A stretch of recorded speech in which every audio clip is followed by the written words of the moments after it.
وہ افراد جو پاکستان کی سیاسی منظرنامے میں اس وقت چپ ساتھ کے بیٹھے ہوئے ہیں، جن کی زبانوں پہ تالے لگے ہوئے ہیں، ان کو ہم ایک ایک کر کے، آج کے ماحول کی وجہ سے ہم نہیں بول رہے، ہم بے نقاب کریں گے، ہم بولیں گے، سوال کریں گے اور پوچھیں گے کہ آپ کو حکومتیں دی گئی، آپ مودی کو کیوں نہیں للکارتے؟ آپ کو نوازا گیا، آپ اس انڈیا کے خلاف سخت موقف کیوں نہیں اپناتے؟ کم از کم ہم یہ نہیں کہتے غیر ذمہ دارانہ موقف اپنائیں، ذمہ دارانہ اپنائیں، مدلل اور غازی اپنائیں، اس قوم کو کنفیوژن کا شکار نہ بنائیں۔ آج گورنمنٹ سے باہر بھی اور گورنمنٹ میں موجود یا جن کا کندھا استعمال ہوا ہے، پاکستان پیپلز پارٹی کا میں نام لیتا ہوں، ان کا سٹانس بھی کلیئر ہے، لیکن جن کو حکومت دی گئی ہے اس معاملے پہ ان کا سٹانس نہ صرف کلیئر نہیں ہے بلکہ عالمی فورم پہ ہمیں شرمندگی ہوتی ہے۔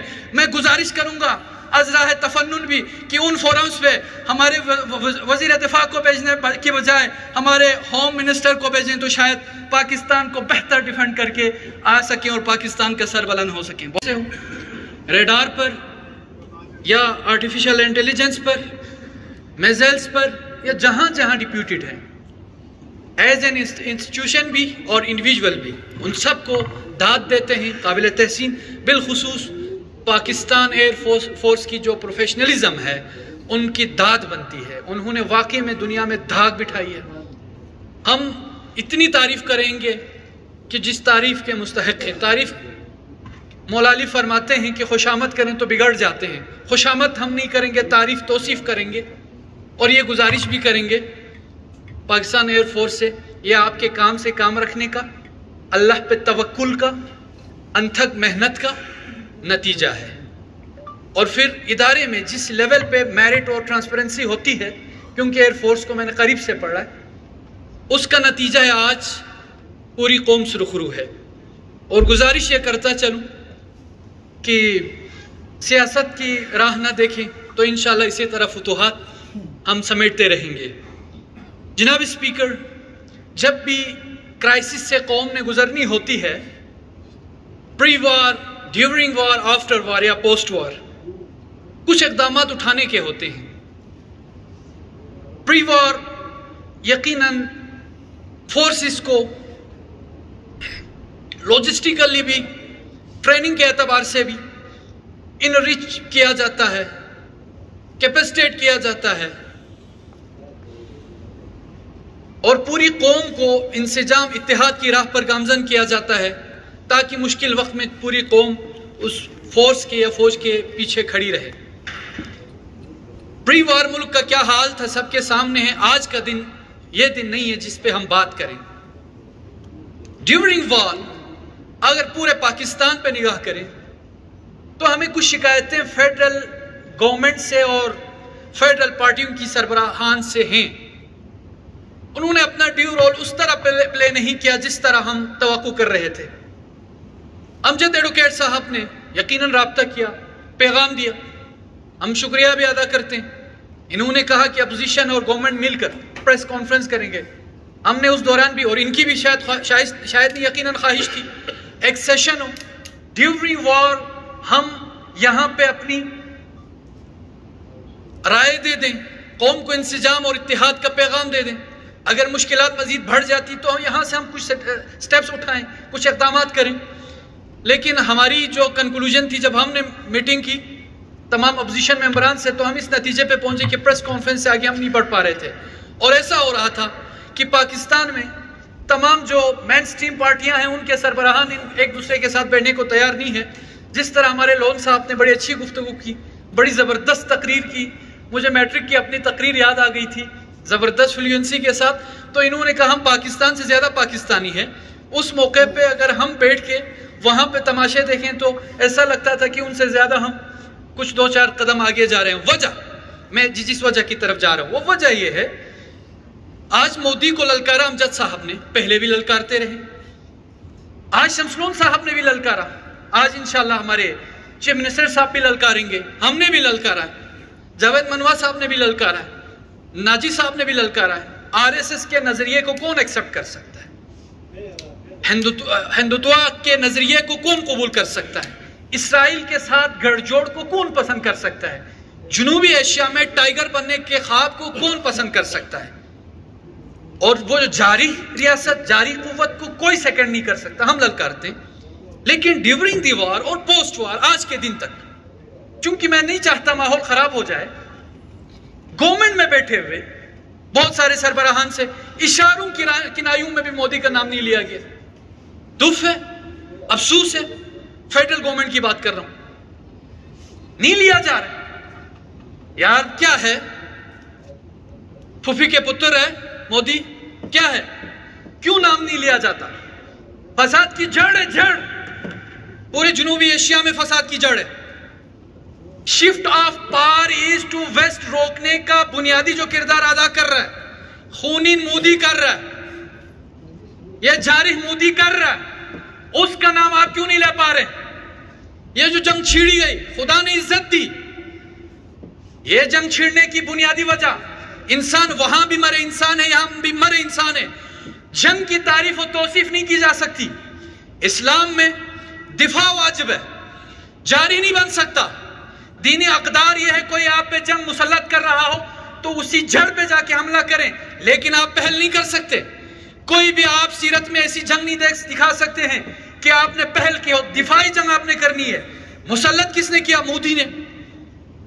اور ایک ہی رات میں ایسا لگا کہ پورے پاکستان پر لاشیں کشتوں کے پشتے لگ رہے ہیں، اور جس انداز میں حملہ آور ہوئے، کراچی سے لے کر اسلام آباد تک، لاہور سے لے کر کشمیر تک، جنہوں نے جانیں دی ہے سویلینز نے، ہمارے افواج نے، یقیناً ان کے خون رائے گاہ نہیں جائیں گے۔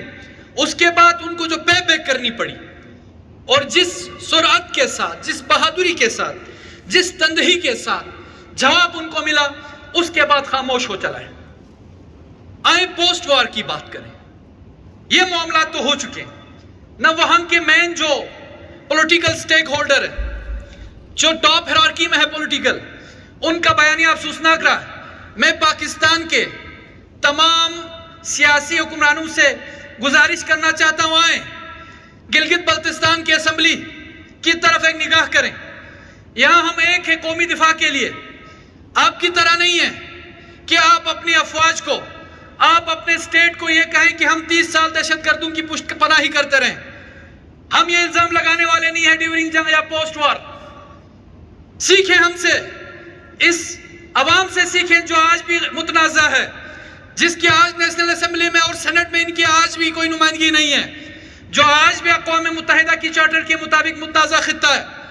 ہم سے سیکھیں کہ ہماری سیاسی اختلافات اپنی جگہ پہ، ہماری مشترکہ قرارداد آتی ہے، مشترکہ کانفرنس بھی ہوتی، امجد صاحب کے علاوہ اگر گورنمنٹ کی بھی توجہ ہوتی۔ ہم امجد صاحب کو گورنمنٹ کے بھی سمجھتے ہیں اور اپنے بھی سمجھتے ہیں، لہٰذا زیادہ سیریس ہم نہیں لیتے۔ دوستی اپنی جگہ پہ، شاید ہم ساتھ میں سیشن بھی کرتے۔ آج یہ سیشن، یہ ایک انسجام کا ایک خوبصورت مظہر ہے۔ پاکستان کے حکمرانوں سے کہنا چاہتا ہوں، آپ کا رویہ اچھا نہیں رہا ہے، سیاسی حکمرانوں کا رویہ اچھا نہیں رہا ہے، خوبصورت نہیں رہا ہے۔ آپ کی وجہ سے قوم کا حوصلہ نہیں بڑھا ہے۔ آپ تو مودی کا نام بھی نہیں لے پا رہے ہیں، آپ ان ٹائم پراپر جواب بھی نہیں دے پا رہے ہیں۔ جناب اسپیکر، مجھے افسوس ہوا، مودی خونی جس لہجے میں گجرات کا قاتل ہے، جس لہجے میں بات کرتا ہے، پاکستان کا کوئی پوزیشن ہولڈر، میں پولیٹیکل لارڈ سے بات کر رہا ہوں، اس لہجے میں جواب دینے والا منطق کے ساتھ، استدلال کے ساتھ نہیں ملا۔ مجھے تکلیف ہے۔ ایک بندہ دے سکتا تھا جس کو آپ نے اڈیالہ جیل میں رکھا ہوا ہے۔ اس وقت بھی میں پاکستان میں بھی اور یہاں پہ بھی میں گزارش کرتا ہوں، اس دوران شاید ہماری عزت و وقار میں اضافہ ہو رہا تھا، اتنے میں ملٹری ٹرائل ہوتی ہے۔ میری فوج کو بدنام کرنے کے لیے یہ اٹمپٹ ہوا، میں اٹمپٹ کہوں گا، جب فوج کی عزت بڑھ رہی تھی۔ اسی طرح یہاں گلگت بلتستان میں آج کی کیا صورتحال ہے؟ آج جنگی صورتحال ہے۔ آپ خوش فہمی میں مبتلا نہ ہو، آپ یہ نہ سمجھے سیز فائر ہو چکی ہے۔ 71 میں بھی بحری بیڑے امریکہ کے کہنے پر آ گئے تھے، آج بھی امریکہ کے کہنے پر جنگ بندی ہو گئی ہے۔ آپ کا یہ خیال ہے کہ جنگ بندی رک گئی ہے؟ آپ جا کے میڈیا میں دیکھیں، ابھی بھی امریکنز لاجسٹک فراہم کر رہے ہیں، انڈیا کو کر رہے ہیں تمام تر لاجسٹکس۔ جنگ کی نئی، اب یہ ایک فیز ختم ہوا ہے، نئے فیز میں داخل ہوا ہے۔ اس فیز کے لیے پاکستانی عوام بھی چاہیے، تمام پارٹیاں بھی چاہیے، گلگت بلتستان کی عوام بھی چاہیے۔ انسجام، اتحاد، وحدت، امن اور ایک پیغام دینے کی بجائے آپ کے میرے گلگت بلتستان میں حقوق کی باتیں کرنے والے، خواہ وہ احسان ایڈوکیٹ ہوں یا ہمارے شیخ علی محمد کریمی ہو یا شبیر معیار ہو یا ان کے دیگر ساتھی ہوں، ان کو اٹھا کے جیلوں میں ڈال کر یہ کیا پیغام دے رہے ہیں؟ کیوں فرسٹریشن کے شکار اس قوم کو بنا رہے ہیں؟ میں وزیر داخلہ سے گزارش کروں گا کہ آپ اس معاملے کو دیکھیں، نفرتیں اس خطے میں نہ پھیلائیں، حقوق کی تحریکیں اپنی جگہ پہ چلتی رہیں گی، 2-4 اجلاس سے اتنا خوف ہمیں نہیں کھانا چاہیے، ان معاملات کو سیٹل ڈاؤن کریں، اس جو دھول اٹھا ہوا ہے اس کو نیچے رہنے دیں، اگلے جنگ کی ہم نے تیاری کرنی ہے، جب جنگ کی تیاری کرنی ہوتی ہے تو اپنوں کے ساتھ محاذ نہیں کھولا جاتا، اپنوں کے ساتھ سب بندی نہیں کی جاتی، ہمیں ایک بڑے مارکے کے لیے تیاری کرنی ہوگی، بڑی جنگ کی تیاری کو کرنی ہوگی، کیونکہ انڈیا جیسا ضدی ملک آپ کو کم ہی ملے گا، جو زخم اس پہ، جو وار اس پہ پڑا ہے وہ مڑ کے مارنے کی تیاری کر رہا ہے اور موقع دیکھ رہا ہے، اور ہم موقع فراہم نہ کریں، ہم ان کو ایسا ماحول کریٹ نہ کریں۔ آج کوئی بڑا اجتماع سکردو میں ہوتا ہے، بڑا اجتماع گلگت میں ہوتا ہے، خود جی بی گورنمنٹ کے خلاف بھی ہو تو مناسب نہیں ہے۔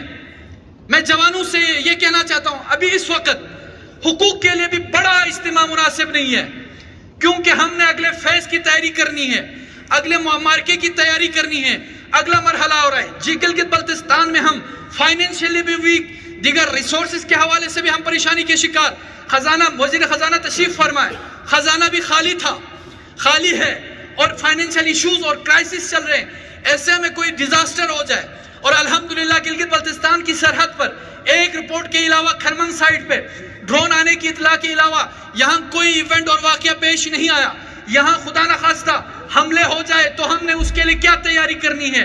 یہ ہماری ذمہ داری ہے، ہم نے کرنی ہے، ہمیں حکمران بنا کے بھیجا ہے، ہم نے دیکھنا ہے۔ اگر چھوٹا سے سیلاب آئے تو ہمارے ہاتھ پیر پھول جاتے ہیں، ہمیں پریشانی آ جاتی ہے، وجہ یہ کہ ہمارے پاس لاجسٹک نہیں ہے، ہمارے پاس پراپر وسائل نہیں ہے، ریسورسز نہیں ہے، لہٰذا ہم جنگ کی تیاری کریں، کسی وقت بھی اور کسی مرحلے پہ بھی جنگ مسلط کرنے کی صورت میں جس طرح آج سب ایک ہو گئے ہیں، ہمیشہ کے لیے بھی اگر ہم ایک ہو جائیں تو دنیا میں کسی کی طاقت نہیں ہے کہ وہ ہماری سیکیورٹی کو، ہماری ڈیفنس کو کمزور کر سکیں، اور ان سب کا، ان ساری طاقتوں کا جنہوں نے مشکل وقت میں ساتھ دیا ہے، ان کا نام نہ بھی لیں تو زیادتی ہے۔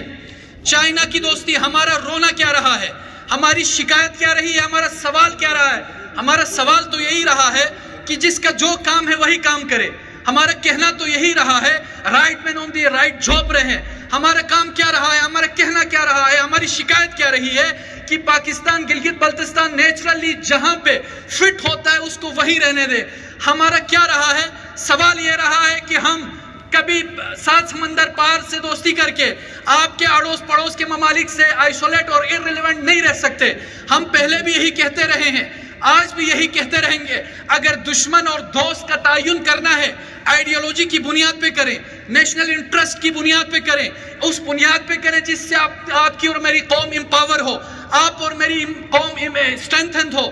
آج ہم صرف کاروبار کے چکر میں، صرف اپنے خاندانی رشتے ناتوں کی چکر میں اگر ہم دشمن کو دوست سمجھیں یا دوست کو دشمن سمجھیں، کچھ قرضوں کے لیے ہم اصلی ابدی دنیا کی انسانیت کے دشمنوں کو ہم اپنا سر کا تاج سمجھے اور ان پہ ریلائنس شروع کریں، تو ہمارا حال افغانستان سے بھی برا ہوگا، ہمارا حال دوسرے ان ممالک سے بھی برا ہوگا جو امریکہ پہ ریلائی کیا، نتیجے میں ہم ذلیل ہو گئے۔ اس وقت جو ہم جہاں موجود ہے اس میں ہم کبھی چائنا کو یا رشیا کو یا دیگر ان ممالک کو جن سے ہمارے بارڈرز ملتے ہیں ان سے ہماری دشمنی کا کوئی وجہ نہیں بنتا، کوئی وجہ نہیں بنتی، کوئی جواز نہیں ہوتا، لیکن ہم نے کیا کیا ہے؟ دنیا میں ہماری جو خارجہ پالیسی ہے اس خارجہ پالیسی میں پاکستان irrelevant، پاکستان آئسولیٹ ہو چکا ہوا ہے، 1-2 ممالک کے علاوہ۔ آج پوری یورپ ایک طرف ہے، آج پوری عالمی طاقتیں ایک طرف ہے، آج شفٹ آف پار کو روکنے کے لیے پوری دنیا جمع ہے، لیکن ہم کہاں پڑے ہوئے؟ ہم اپنی سیاسی ٹامکٹوئیوں میں پڑے ہوئے ہیں، ہم اس کو کھینچنے اور اس کو نکالنے کے چکروں میں پڑے ہوئے ہیں، ہم اس میں پڑے ہوئے ہیں کہ کون سا نعرہ پاکستان میں لگنا چاہیے، کون سا نعرہ نہیں لگنا چاہیے، ہم اس میں پڑے ہوئے ہیں کہ کس پارٹی کو حکومت کرنے دینی اور کس پارٹی کو نہیں کرنے دینی ہے۔ خدا کے لیے عوامی مینڈیٹ کا احترام کرے، عوام کا احترام کرے، عوام کی رائے کا احترام کرے تو یہ ملک مزید آگے بڑھے گا۔ دشمنوں اور دوستوں کی دوبارہ صف بندی کریں۔